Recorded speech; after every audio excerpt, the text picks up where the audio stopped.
আমরা পারে বেশি মদ খাইনি। পারে বেশি মদ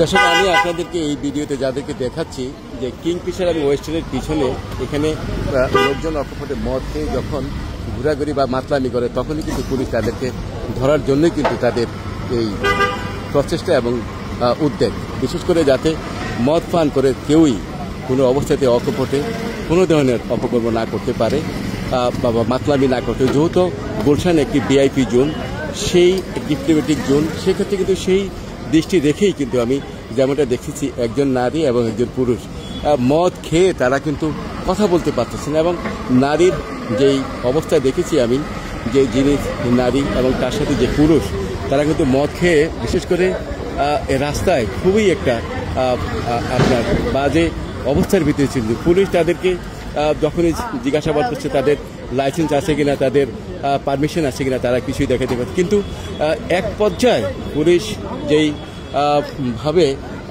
এখানে যে চেকপোস্ট করতেছে, বিশেষ করে যাদের লাইসেন্স আছে তারাই এখান থেকে পার পাবে, যাদের লাইসেন্স নেই তাদেরকে কিন্তু পুলিশ আটক করে। দর্শক, আমি গুলশান, ওয়েস্টার্ন এবং কিংফিশারের সামনে থেকে কিন্তু আপনাদেরকে আমি দেখানোর চেষ্টা করতেছি।